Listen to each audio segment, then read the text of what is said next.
നമസ്കാരം, ഇൻസൈഡിലേക്ക് സ്വാഗതം.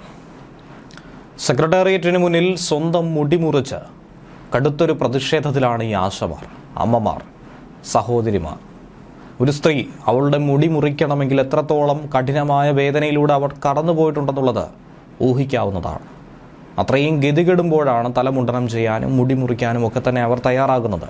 അത്രയും ഗതികെട്ട അവസ്ഥയിലൂടെ പോകുന്നുവെന്നുള്ളത് വായയും കണ്ണും മൂടിക്കെട്ടിയ സർക്കാരിനെ അറിയിക്കാനുള്ളൊരു പ്രതിഷേധമായിട്ടാണ് ഇപ്പോൾ ഇങ്ങനെയൊരു സമരമുറ ആവിഷ്കരിച്ചിരിക്കുന്നത്. ഓണറേറിയം വർധന ഉൾപ്പെടെയുള്ള ആവശ്യങ്ങളാണ് അവർ മുന്നോട്ട് വച്ചിരിക്കുന്നത്. സെക്രട്ടേറിയറ്റിന് മുന്നിൽ ആരംഭിച്ച ഈ രാപ്പകൽ സമരം 50-ാം ദിവസത്തിലെത്തിയിരിക്കുന്നു. അനുകൂലമായ യാതൊരുവിധ നടപടിയും സർക്കാർ കൈക്കൊള്ളുന്നില്ല. തങ്ങളങ്ങനെ സമരം ചെയ്യുന്നതായി പോലും മൈൻഡ് ചെയ്യുന്നില്ല എന്നുള്ള പ്രതിഷേധത്തിൻ്റെ അടിസ്ഥാനത്തിലാണ് ഇന്ന് തലമുണ്ടനം ചെയ്ത് പ്രതിഷേധിച്ചത്. ആശമാരുടെ സമരത്തിൽ മുഖ്യമന്ത്രിയും ആരോഗ്യമന്ത്രിയും ധനമന്ത്രിയും ചർച്ച ചെയ്ത് തീരുമാനമെടുത്തില്ലെങ്കിൽ അടുത്തത് എന്തായിരിക്കും ചെയ്യുക എന്നുള്ളത് പറയാൻ പോലും തങ്ങൾക്ക് കഴിയില്ല എന്നാണ് ആശമാർ പറയുന്നത്. ഇനി ഉപരോധമോ നിരാഹാരമോ സമരമോ ഒന്നുമല്ല, സ്വന്തം ജീവിതം തന്നെ തങ്ങൾ അവസാനിപ്പിക്കും. ഇതിനപ്പുറം എങ്ങനെ ഞങ്ങൾ ക്ഷമിക്കണമെന്നുള്ള ചോദ്യമാണ് ചോദിക്കുന്നത്. 32 രൂപയ്ക്ക് നിങ്ങളുടെ വീട്ടിൽ കുടുംബം നോക്കാൻ കഴിയുമോ എന്നാണ് മുടി മുറിച്ച് പ്രതിഷേധിച്ച ആശമാർ കണ്ണീരോടെ ചോദിക്കുന്നത്. ആശമാരുടെ ഓണറേറിയം വർദ്ധിപ്പിച്ച് പെൻഷൻ ഏർപ്പെടുത്തി വിരമിക്കൽ ആനുകൂല്യം നൽകുക, അങ്ങനെയുള്ള ആവശ്യങ്ങളാണ് നിലവിൽ മുന്നോട്ട് വയ്ക്കുന്നത്. എന്നാൽ ഈ സെക്രട്ടേറിയറ്റിന് മുന്നിൽ തലമുണ്ടനം നടത്തി പ്രതിഷേധിച്ചവരെ അവഹേളിക്കുന്ന ഒരു നടപടി, അവർക്ക് നേരെ മുഖം തിരിക്കുന്ന ഒരു നടപടിയാണ് വിദ്യാഭ്യാസ വകുപ്പ് മന്ത്രി വി ശിവൻകുട്ടി ചെയ്തിരിക്കുന്നത്. സെക്രട്ടേറിയറ്റിന് മുന്നിൽ തലമുണ്ടനം നടത്തിയവർ ഇവിടെയല്ല പ്രതിഷേധിക്കേണ്ടത്, അവർ ഡൽഹിയിൽ പോകണം ഈ പ്രതിഷേധം നടത്താനെന്നാണ് ശിവൻകുട്ടി പറയുന്നത്. വെട്ടിയ തലമുടി കേരളത്തിൽ നിന്നുള്ള കേന്ദ്രമന്ത്രിമാർ വഴി കേന്ദ്ര സർക്കാരിന് കൊടുത്തയക്കണമെന്നാണ് അദ്ദേഹം പറയുന്നത്. BJPയുടെ പ്രാദേശിക ജനപ്രതിനിധികൾ സമരത്തിൽ നുഴഞ്ഞു കയറിയിട്ടുണ്ടെന്നും ശിവൻകുട്ടി ആരോപിച്ചു. സുരേഷ് ഗോപി കുടയും റെയിൻകോട്ടും കൊടുത്തതുകൊണ്ടെന്നും ആശാവർക്കർമാർക്ക് ആനുകൂല്യങ്ങൾ കിട്ടില്ല എന്നും കേന്ദ്ര തൊഴിൽ നിയമപ്രകാരം ആശാവർക്കർമാർ ഉൾപ്പെടെയുള്ള സ്കീം വർക്കർമാർക്ക് തൊഴിലാളി എന്ന പദവി നൽകണമെന്നും അതിനനുസരിച്ചുള്ള ആനുകൂല്യങ്ങൾക്ക് അർഹരാക്കണമെന്നും ആവശ്യപ്പെട്ട് കേന്ദ്ര തൊഴിൽ മന്ത്രിക്ക് കത്തയച്ച ദിവസങ്ങളായിട്ട് പോലും ഇതുവരെയും ഒരു മറുപടി കിട്ടിയില്ല.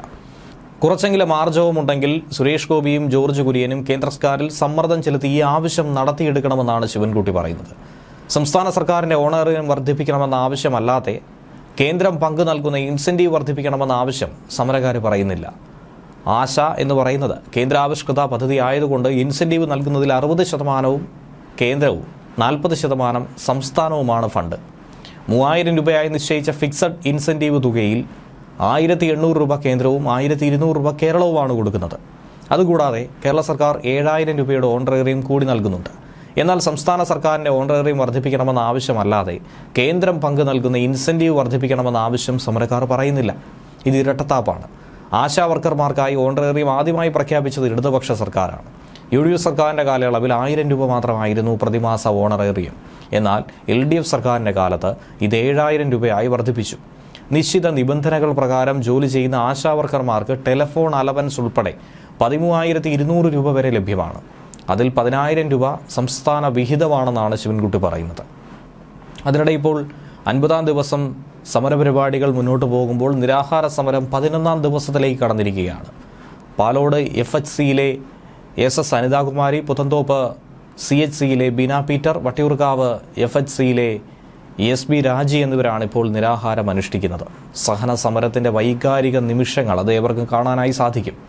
എത്ര കാലം തങ്ങൾ ഇതുപോലെ പട്ടിണി കിടക്കണമെന്നും റോഡിൽ കിടക്കണമെന്നും അമ്മമാർ ചോദിക്കുകയാണ്. ഞങ്ങൾ ഇനിയും എത്ര കാലം സഹിക്കണമെന്നാണ് ചോദിക്കുന്നത്. പൊതുസമൂഹം ഇത് വിലയിരുത്തട്ടെ എന്നും ആശാ ഹെൽത്ത് വർക്കേഴ്സ് അസോസിയേഷൻ സംസ്ഥാന വൈസ് പ്രസിഡന്റ് കൂടിയായിട്ടുള്ള S മിനി പറയുകയുണ്ടായി. ഉഷ്ണതരംഗ സാധ്യത ഉള്ളതുകൊണ്ട് ആളുകൾ പകൽ സമയത്ത് പുറത്തുപോലും ഇറങ്ങരുതെന്ന് പറയുമ്പോഴാണ് രാത്രിയെന്നോ പകലെന്നോ വ്യത്യാസമില്ലാതെ പകൽ മുഴുവൻ കടുത്ത വെയിലേറ്റും രാത്രിയിൽ മഴ കൊണ്ടുമൊക്കെ ഈ ആശമാർ മുഖ്യമന്ത്രിക്ക് മുന്നിൽ തന്നെ സമരം ചെയ്യുന്നത്. ഇങ്ങനെയൊക്കെ തന്നെ മുന്നറിയിപ്പ് കൊടുത്തിരിക്കുന്ന മുഖ്യമന്ത്രിക്ക് ആശമാരുടെ ആരോഗ്യത്തെക്കുറിച്ച് യാതൊരു ആശങ്കയുമില്ല എന്നാണ് കുറ്റപ്പെടുത്തൽ. കേരള ആശാ ഹെൽത്ത് വർക്കേഴ്സ് അസോസിയേഷനും നിരവധി നേതാക്കളും പ്രവർത്തകരും ഉൾപ്പെടെ മുടിമുറിക്കൽ പ്രതിഷേധത്തിൽ ഇന്ന് പങ്കാളിയായിരുന്നു. സമരം തുടരുമെന്നും ആശമാർ ഇതോടൊപ്പം തന്നെ പറഞ്ഞു.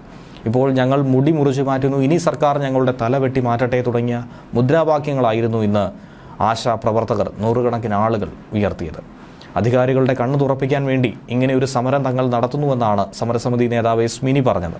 പ്രതിഷേധത്തിന്റെ ഭാഗമായി ആദ്യം മുടി അഴിച്ചിട്ട് പ്രകടനം നടത്തി, പിറകെ മുടി മുറിച്ചും പ്രതിഷേധിച്ചു. പലരും കരച്ചിലടക്കാൻ കഴിയാതെ കണ്ണീർ പൊഴിച്ച് തന്നെയാണ് ഈ പ്രതിഷേധത്തിനെത്തിയത്. ആശമാർക്ക് ഐകദാർഢ്യം രേഖപ്പെടുത്തി അങ്കമാലിയിലെ BJP പുരുഷ കൗൺസിലർമാരടക്കം തലമുണ്ടനം ചെയ്തിരുന്നു. ഇതിനെയാണ് ശക്തമായി വിദ്യാഭ്യാസ മന്ത്രി ഇന്ന് വിമർശിച്ചിട്ടുണ്ടായിരുന്നത്. അതേസമയം കേന്ദ്രം കേരളത്തെ അവഗണിക്കുന്നുവെന്ന് ആവർത്തിച്ച് മുഖ്യമന്ത്രി പിണറായി വിജയൻ രംഗത്ത് വരികയാണ്. 157 നഴ്സിംഗ് കോളേജുകൾ അനുവദിക്കുമ്പോൾ അതിൽ ഒന്നുപോലും കേരളത്തിനില്ല എന്നാണ് അദ്ദേഹം പറഞ്ഞിരിക്കുന്നത്. ഇതിൽ വലിയ വിഷമമില്ല. എയിംസ് പോലും ഇല്ലാത്ത സംസ്ഥാനമാണ് കേരളം. ഓരോ വർഷവും കേന്ദ്രത്തിനോട് ചോദിക്കുന്നുണ്ട്.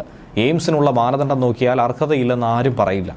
നമുക്ക് കാത്തിരിക്കാനല്ലാതെ എന്ത് ചെയ്യാനാകുമെന്നാണ് മുഖ്യമന്ത്രി പറയുന്നത്. നെട്ടയം ശാരദ നഴ്സിംഗ് കോളേജ് ഉദ്ഘാടന വേദിയിലായിരുന്നു മുഖ്യമന്ത്രിയുടെ പ്രതികരണം. സ്നേഹത്തിൻ്റെയും കാരുണ്യത്തിൻ്റെയും ദയാവായ്പിൻ്റെയും പ്രതീകമായിട്ടാണ് നഴ്സുമാരെ കാണുന്നത്. കോവിഡ് സമയത്ത് സ്വന്തം ജീവൻ പോലും പണയം വെച്ച് പ്രവർത്തിച്ചവരാണ് നഴ്സുമാർ. നിപ കാലത്തും ഇത്തരം പ്രവർത്തനങ്ങൾ നമ്മൾ ഏവരും കണ്ടു. അതിനുദാഹരണമാണ് സിസ്റ്റർ ലിനിയും. കേരളത്തിലെ നഴ്സുമാരുടെ സേവനം ലോകോത്തരമാണ്. സർക്കാർ ശ്രദ്ധേയമായ ഇടപെടൽ നഴ്സിംഗ് റിക്രൂട്ട്മെന്റിലടക്കം നടത്തുന്നു. ട്രാൻസ്ജെൻഡർ വ്യക്തികൾക്കും നഴ്സിംഗ് സീറ്റുകളിൽ സംവരണം ഏർപ്പെടുത്തിയിട്ടുണ്ടെന്നും മുഖ്യമന്ത്രി ഇക്കൂട്ടത്തിൽ പ്രതികരിച്ചു. ന്യൂസ് ഡെസ്ക് മലയാളി വാർത്ത ഇൻസൈഡ്.